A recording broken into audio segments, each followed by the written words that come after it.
Hi friends, நம்ம விஜய் மல்லி ஸ்டோரியில் வந்துட்டு மல்லி ஸ்டோரியில் எனக்கு ஒரு துடுப்புச்சீட்டாக ஒரு விஷயங்கள் வந்துட்டு என்னோட மனசில் எழும்புதுங்க. ஸோ அதே மாதிரியே டைரக்டர் மனசுலையும் எழும்புனா அப்படின்னா இந்த கதைக்களம் வந்து சூப்பராக போகும் அப்படின்னே சொல்லலாம். மெயினாக வந்து பார்த்திங்கன்னா ஒரு லாஜிக்கே இல்லாமல் தான் வந்து பார்த்திங்கன்னா போன எபிசோட்ஸ் எல்லாமே வந்து பண்ணி முடிச்சிருக்காங்க. என்னன்னு பார்த்தீங்கன்னா நிறைய பேர் நோட் பண்ணிங்களா என்னன்னு தெரியல. மெயினாக நான் எதை மீன் பண்ணுறேன் அப்படின்னு பார்த்தீங்கன்னா மல்லி அண்ணன் ரெணுகவா நடித்த அந்த சுடரை வந்து கடத்தியிருக்காங்க. கடத்தின இடத்துல வந்து இந்த சுடர் வந்துட்டு அவங்கள ஒன்றுமே பண்ண முடியலையே, மல்லி இந்த அளவுக்கு ஸ்ட்ராங்காக சண்டை போடுறாளே அப்படிங்கிற மாதிரி ஃபீல் பண்ணும்போது ஒரு வார்த்தை சொல்லுவாங்க. அவங்க என்ன சொல்கிறாங்க அப்படின்னு பார்த்தீங்கன்னா, ரகு இந்த டைம் பார்த்து இங்கே வராமல் போயிட்டானே, அவன் வந்திருந்த ஏதாவது ஒன்று பண்ணியிருக்கலாம் அப்படின்னு வந்து ஒரு வார்த்தையை விடுவாங்க.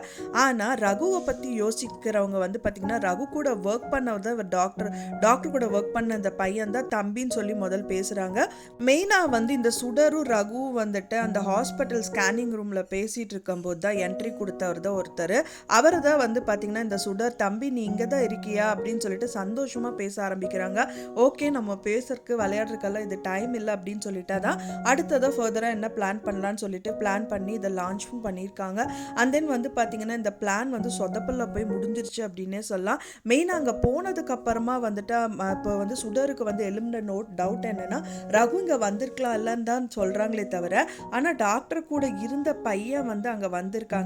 ஸோ அதை பார்த்து இவங்களுக்கு வந்து மல்லிக்கு டவுட் வராதா? ஸோ அது கொஞ்சம் கூட யோசிக்காம தான் இந்த விஷயங்கள் எல்லாமே பண்ணியிருக்காங்க.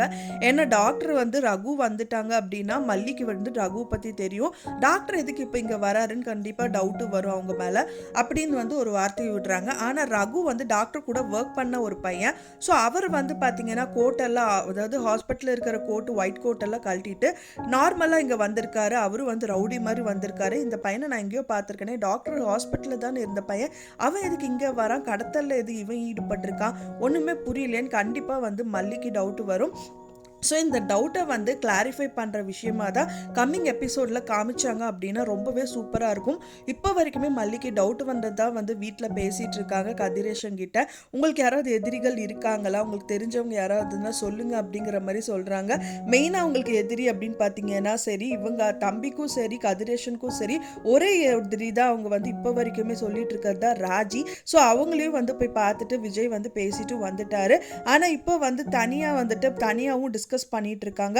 ஸோ அதில் மல்லி வந்து சொல்றதுக்கு நிறையவே பாசிபிலிட்டிஸ் இருக்கு. எனக்கு என்னமோ வந்து ஹாஸ்பிட்டல்ல ஒருத்தர் கூட இருந்தார் பார்த்தீங்களா, அந்த டாக்டர் கூட இருந்தார் இல்லையா ஒருத்தர், அவரே தான் வந்து இந்த கடத்தல் கும்பலில் வந்துட்டு பார்த்தேன் நான். ஸோ அப்போ இவருக்கும் டாக்டருக்கும் ஏதோ ஒரு சம்மந்தம் இருக்குன்னு நினைக்கிறேன்ப்பா அப்படின்னு சொல்லிட்டு பேச்ச ஆரம்பிச்சா ரொம்பவே சூப்பராக இருக்கும். என்னம்மா சொல்ற நீ அப்படின்னு சொல்லி அவர் கேட்பாரு கதிரேஷன். ஆமாப்பா, நம்ம ஹாஸ்பிட்டலில் ஒருத்தரை பார்த்தோம் இல்லையா, ஹைட்டாக ஒருத்தர் டாக்டர் கூட இருந்தாரு, அவர் தான் வந்து நான் கடத்திட்டு வரும்போது அவரும் தான் கூட இருந்தார். ஆனால் வந்து கோட்டு மாதிரிலாம் போட்டு ஒயிட் கோட்டெல்லாம் எதுவுமே கிடையாது, கடத்தல் கும்பலில் அவரும் ஒருத்தராக தான் இருந்தார்.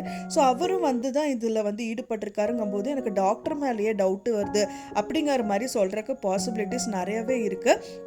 அப்போ வந்து கதிரேஷனோட டவுட்டு வந்து அவர் வந்து மல்லிகிட்ட கேட்டு கிளியர் பண்ணிக்கிட்டாலும் நல்லாயிருக்கும். ஏன்னா கதிரேஷன் கிட்ட வந்து பார்த்திங்கன்னா அந்த ஃபைல் சர்ச் பண்ணணும்னு சொல்லி மல்லிகிட்ட போய் சொல்லி வந்து அந்த பேக்கை வாங்கி சர்ச் பண்ணியிருப்பாரு. அந்த டைம் பார்த்து தான் கதிரேஷன் டவுட்டாக பார்த்துருப்பாரு.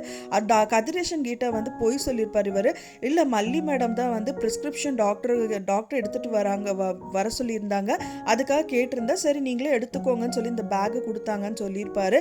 ஸோ அதை வந்து மல்லிகிட்ட சொல்லும் போது நான் எதுவுமே ப்ரிஸ்கிரிப்ஷன் எல்லாம் எடுத்துக்கோன்னு சொல்லவே இல்லையப்பா, டாக்டர் உள்ள கூப்பிட்டாங்க, பேக் அலௌடு இல்லைன்னு சொன்னனால அந்த தம்பி கிட்ட கொடுத்துட்டு போனேன், அவ்வளோதான், ஆனால் நான் எந்த ப்ரிஸ்கிரிப்ஷனையும் எடுக்க சொல்லலையே அப்படின்னு சொல்லிட்டு மல்லி இந்த மாதிரி ஏதாவது சொன்னாங்க அப்படின்னா கண்டிப்பாக ரெண்டு பேருக்குமே டவுட்டு வரும். ஸோ இந்த டவுட்டை வச்சுட்டே வந்துட்டு இதில் மறுபடியும் ஹாஸ்பிட்டல் போயிட்டு இவங்க நிஜமாவே உண்மையா பொய்யா அப்படின்னு சொல்லிட்டு கதிரேஷன் அண்ட் விஜயை கூட கூட்டிகிட்டு போயிட்டு டைரெக்டாக பேசுறதுக்கு கூட நிறையவே பாசிபிலிட்டி இருக்குது. இப்போ வரைக்குமே வந்துட்டு மல்லிக்கு மட்டும்தான் வந்து டவுட் இருக்குது. பட் ஆனால் சொன்னாலும் விஜயும் நம்ப மாட்டாங்க, கதிரேஷனும் நம்ப மாட்டாங்க. இப்போ கதிரேஷனுக்கே டவுட்டு வர்றதுனால மறுபடி போய் இந்த டாக்டர் உண்மையா பொய்யான்னு கேட்கறதுக்கு நிறையவே பாசிபிலிட்டி இருக்குது. ஸோ அப்படி போனால் கூட மாற்றக்கு நிறைய சான்சஸ் இருக்குது. ஸோ வெயிட் பண்ணி பார்க்கலாம் ஃப்ரெண்ட்ஸ் என்ன நடக்குது அப்படின்னு சொல்லிட்டு. நான் சொன்ன இந்த தகவல் உங்களுக்கு பிடிச்சிருந்தா மறக்காமல் லைக் பண்ணுங்கள், ஷேர் பண்ணுங்கள், கமெண்ட் பண்ணுங்கள், சப்ஸ்கிரைப் பண்ணுங்கள். மேலும் இன்னொரு மல்லி சீரியல் அப்டேட்டோட நெக்ஸ்ட் மீட் பண்ணுறேன். தேங்க்ஸ் ஃபார் வாட்சிங் மை வீடியோ ஃப்ரெண்ட்ஸ். நெக்ஸ்ட் வீடியோவில் பார்க்கலாம்.